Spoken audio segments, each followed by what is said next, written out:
ಬಹಳ ನಿಮ್ಮ ಸಿನಿಮಾಗಳು ಬಹಳ ಮುಖ್ಯ, ಕಲೆ ಬಹಳ ಮುಖ್ಯ.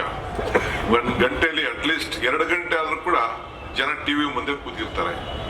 ನೀವೇನ್ ಪ್ರದರ್ಶನ ಮಾಡ್ತೀರಿ, ನೀವೇನ್ ತಯಾರು ಮಾಡ್ತೀರಿ, ಥಿಯೇಟರ್ ನೋಡಕ್ಕಾಗ್ಲಿ ಟಿವಿಲಾದ್ರೂ ನೋಡ್ತಾ ಇದ್ದಾರೆ. ಈಗ ಲಾಸ್ಟ್ 7-8 ಮಂತ್ಸ್ ಇಂದ ಎಲ್ಲ ಥಿಯೇಟರ್ಗಳಲ್ಲಿ ಈ PVR ಅವರು ಬಾಡಿಗೆನೇ ಕೊಟ್ಟಿಲ್ಲ, ಬಾಡಿಗೆಗೆ ಲಾಸ್ ಆಗ್ತಾ ಇದೆ, ಒಳ್ಳೆ ಸಿನಿಮಾಗಳು ಬರ್ತಾ ಇಲ್ಲ ಅಂತೇಳಿ. ಸೊ ಅದಕ್ಕೆ ಮುಖ್ಯಮಂತ್ರಿಗಳು ಮೈಸೂರಿನಲ್ಲಿ ಒಂದು ದೊಡ್ಡ, ಈಗೇನು 1 ಗಂಟೆ 1.25 ಗಂಟೆಗೆ ಮೈಸೂರಿಗೆ ಹೋಗ್ಬೋದು, ನಾವು ಒಳ್ಳೆ ಜಾಗವನ್ನು ಕೂಡ ಮಾಡಿ ಒಂದೊಳ್ಳೆ ಸಿಟಿ ಮಾಡಬೇಕು ಅಂತೇಳಿ ಅಲ್ಲಿ ಈಗಾಗಲೇ ಅವರ ಸಂಕಲ್ಪ ಇದೆ.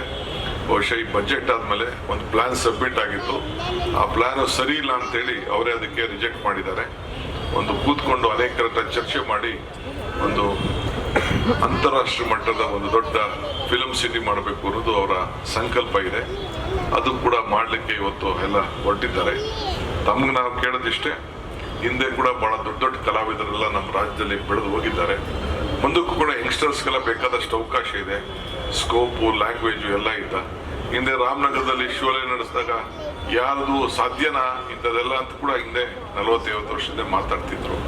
ಹಿಂಗೆಲ್ಲ ಇವತ್ತು ಕೂಡ ನಮ್ಮ ಕರ್ನಾಟಕ ರಾಜ್ಯದಲ್ಲಿರುವಂಥ ಸಿರಿ ಸಂಪತ್ತು ಏನಿದೆ, ಇಲ್ಲಿರುವಂಥ ಮಲ್ನಾಡು ಪ್ರದೇಶ ಏನಿದೆ, ಚಿಕ್ಕಮಗಳೂರು ಇರ್ಬೋದು, ಕೂರ್ಗ್ ಇರ್ಬೋದು, ನಮ್ಮ ಸೀಶೋರ್ ಇರ್ಬೋದು, ಏನು ಕೋಸ್ಟಲ್ ಬೆಲ್ಟ್ ಇರ್ಬೋದು, ಇಲ್ಲ ಉತ್ತರ ಕರ್ನಾಟಕದಲ್ಲಿರುವಂಥ ಗೋಲ್ಗುಂಬಸ್ ಇರ್ಬೋದು, ಬೇರೆ ಬೇರೆ ವಿಜಯನಗರದ ಎಂಪೈರ್ ಇರುವಂಥ ಸ್ಥಾನಗಳು, ಎಂತೆಂಥ ಚಿತ್ರವನ್ನ ನೋಡೋಂಥ ತೋರಿಸುವಂಥ ಒಂದು ದೊಡ್ಡ ಅವಕಾಶ ಇದೆ. ಆ ಹಿನ್ನೆಲೆಯಲ್ಲಿ ಮುಖ್ಯಮಂತ್ರಿಗಳು ಇದು ಈ ರಾಜ್ಯ ಸರ್ವ ಜನಾಂಗದ ಶಾಂತಿಯ ತೋಟ ಅನ್ನೋ ಥೀಮನ್ನ ಇಡೀ ದೇಶಕ್ಕೆ ಒಂದು ಕಳಿಸ್ಬೇಕು ಅನ್ನೋ ದೃಷ್ಟಿಯಿಂದ ಇವತ್ತು ಆಯ್ಕೆ ಮಾಡಿ ಕಳಿಸಿದ್ದಾರೆ.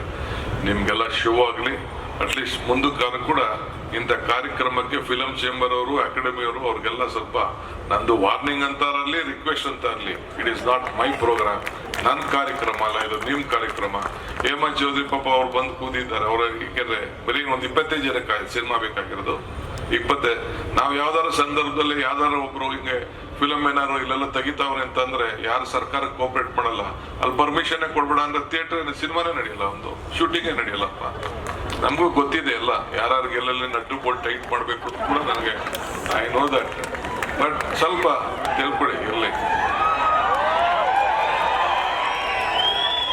ಗುಡ್, ಅಟ್ಲೀಸ್ಟ್ ನಿಮ್ಗೆಲ್ಲ ಅರ್ಥ ಆಗ್ತಾ ಇದೆಯಲ್ಲ ನಮ್ ಕಷ್ಟ. ಏನಿವೆ, ಒಳ್ಳೇದಾಗ್ಲಿ, ನಿಮ್ಗೆಲ್ಲ ಶುಭ ಆಗಲಿ. 16ನೇ ಫಿಲಂ ಫೆಸ್ಟಿವಲ್ಲು ಭಾಳ ಚೆನ್ನಾಗಿ ಯಶಸ್ಸಾಗಲಿ. ನೋಡೋಣ, ಟೈಮ್ ಸಿಕ್ತು ಅಂತಂದ್ರೆ ನಾನು ಹೋಗಿ ಯಾವ್ದಾದ್ರು ಥಿಯೇಟ್ರಲ್ಲಿ ಸಿನಿಮಾ ನೋಡಿ ಆನಂದ ಪಡ್ತೀನಿ. ಇಷ್ಟು ಮಾತ್ರ. ಹಿಂದೆ ನಾನು ಟೂರಿಂಗ್ ಸಿನಿಮಾ ನಡೆಸುವಾಗ ಗಾಂಧಿನಗರದಲ್ಲಿ ನಾನು ಹೋಗಿ ಸಿನಿಮಾ ನೋಡ್ಬಿಟ್ಟೆ ಡಬ್ಬ ಹಾಕ್ತಿದ್ದೆ. ಡಬ್ಬ ಎತ್ಕೊಂಡೋಗಿ ಗಾಂಧಿನಗರ ಬಸ್ ಸ್ಟ್ಯಾಂಡ್ಗೆ ಹಾಕಿ ಎತ್ಕೊಂಡೋಗಿ ನಮ್ಮೂರಲ್ಲಿ ಬಿದ್ದಿದ್ದು. ಸತ್ಯ ಹರಿಶ್ಚಂದ್ರ ನಾಳೆ ಸಿನಿಮಾನ 14 ಸತಿ 15 ಸತಿ ನೋಡಿದ್ದೀನಿ. ಹಿಂದೆ ಮದುವೆ ಆದ್ಮೇಲೆ ಮೈಸೂರಲ್ಲಿ ನಾನು ಹೆಂಡ್ತಿನೂ ಕರ್ಕೊಂಡು ಹೋಗಿದ್ದೆ ಸತ್ಯ ಹರಿಶ್ಚಂದ್ರ ತೋರ್ಸಕ್ಕೆ ನಾನು. ಸೊ ಅಷ್ಟು ನಮಗೂ ಅಂದ್ರೆ ಈಗ ಏಜ್ ಗ್ಯಾಪ್ ಡಿಫ್ರೆನ್ಸ್ ಜಾಸ್ತಿ ಆಗೋಯ್ತು. ಪಾಪ ಕಲಾವಿದರನ್ನ ಗುರ್ಸೋದು ನಮಗೂ ಕಷ್ಟ ಆಗ್ಬಿಟ್ಟಿದೆ. ಬಹಳ ಒಳ್ಳೊಳ್ಳೆಯವರೆಲ್ಲ ಬರ್ತಾ ಇದ್ದಾರೆ. ಅಂದ್ರೆ ಕಲೆ ಯಾರಪ್ಪನ ಆಸ್ತಿನೂ ಅಲ್ಲ, ಯಾರು ಬೇಕಾದ್ರೂ ಎಷ್ಟು ಮಟ್ಟಕ್ಕೆ ಬೆಳೀಲಿಕ್ಕೆ ಭಗವಂತ ಅವಕಾಶ ಕೊಟ್ಟಿದ್ದಾರೆ. ನಿಮ್ಮೆಲ್ಲರಿಗೂ ಶುಭ ಆಗಲಿ ಅಂತ ಹಾರೈಸಿ ನಾನು ಮಾತು ಮುಗಿಸ್ತೇನೆ. ನಮಸ್ಕಾರ.